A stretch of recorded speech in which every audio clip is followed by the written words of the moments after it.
এমন দৃষ্টিনন্দন ব্যাটিং যিনি করছেন তিনি বাংলাদেশের জাতীয় দলের পেসার তানজিম সাকিব। আর একের পর এক থ্রো করছেন কোচ সালাউদ্দিন। কোচের ছোড়া থ্রোতেই একের পর এক বাউন্ডারি হাঁকাচ্ছেন সাকিব, আর সেই শটগুলো দেখে হাততালি দিচ্ছেন কোচ সালাউদ্দিন নিজেই।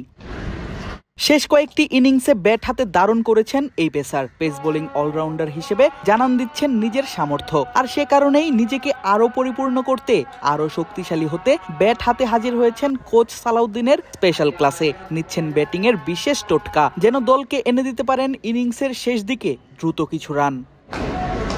সাকিবের পাশাপাশি মঙ্গলবার সালাউদ্দিনের স্পেশাল ব্যাটিং ক্লাসে উপস্থিত ছিলেন আরও একজন লোয়ার মিডল অর্ডারের ব্যাটার, তিনি রিশাদ হোসেন। কিন্তু সাকিবের ব্যাটিংয়ে সালাউদ্দিন সন্তুষ্ট হলেও রিশাদের ব্যাটিংটা যেন হচ্ছিল না এই কোচের মন মতো। তাই তো নিজ হাতে রিশাদকে দিয়েছেন বিশেষ টোটকা।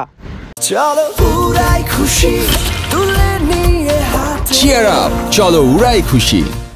সেই টোটকা কাজে লাগিয়ে রিশাদও চেষ্টা করেছেন হাত খুলে ব্যাটিং করতে। খেলতে চেয়েছেন বড় বড় সব বাউন্ডারির মার। কখনো হয়েছেন সফল, আবার কখনো বা হয়েছে মিস টাইমিং। এক সময় তো সালাউদ্দিন নিজেই ঢুকে পড়েন নেটের ভেতর। রিশাদের হাত থেকে ব্যাট নিয়ে নিজে শ্যাডো করে দেখিয়ে দেন ব্যাটিং করার কৌশল। শ্রীলঙ্কার বিপক্ষে তৃতীয় টি-20 ম্যাচের আগের দিন সালাউদ্দিনের এমন ব্যাটিং ক্লাস সাধারণ মনে হতে পারে অনেকের কাছে, কিন্তু এর পেছনেও আছে বিশেষ কারণ। অনুশীলনে আসার আগে প্রেস কনফারেন্সেই সালাউদ্দিন জানিয়ে এসেছেন অলরাউন্ডারের অভাব আছে দলে, তাই প্রতি ম্যাচেই হয় একজন বোলার নয়তো একজন ব্যাটারকে নিতে হচ্ছে কম। অনেক কিছু লাক্সারি করার মতো আসলে সুযোগ থাকে না, এটা আমাদের বুঝতে হবে। আমাদের অনেক সময় ব্যাটসম্যান শর্টেজ হয়, অনেক সময় বোলার শর্টেজ হয়ে যায়। ধরুন সাকিব যখন ছিল তখন হয়তো আমাদের সেই লাক্সারি করার মতো সুযোগ ছিল, একটা এক্সট্রা বোলার খেলাতে পারতাম, একটা এক্সট্রা ব্যাটসম্যান খেলাতে পারতাম। তো টিমের স্ট্রেংথ অনুযায়ী আমাদের আসলে সবসময় চলতে হয়। সো সেইভাবেই আসলে আমরা টিম সেট আপটা করি। আমরা জানি যে নাসিমকে খেলাইলে হয়তো আমাদের বেনিফিট হতে পারে, বাট তখন হয়তো আপনাকে তবে রিশাদকে বসাইতে হবে অথবা অন্য কাউকে বসাইতে হবে। তো সব দিকে ব্যালেন্স করে টিমের অপোনেন্টের উপর ডিপেন্ড করে আসলে আমাদের টিমটা সবসময় করতে হয়।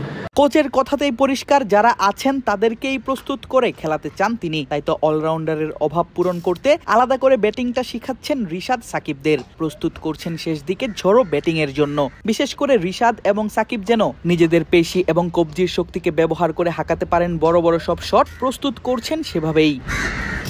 টপ অর্ডার এবং মিডল অর্ডার প্রায়ই দেখছে কোলাপস। এক্ষেত্রে লোয়ার মিডল অর্ডার এবং টেল এন্ডকে নিতে হয় দায়িত্ব। সেটা যেন ঠিকঠাক নিতে পারেন রিশাদ সাকিবরা, সেই কাজটাই করছেন জাতীয় দলের সিনিয়র সহকারী এই কোচ। আদিব আশরাফ, ক্রিক ফ্রেঞ্জি।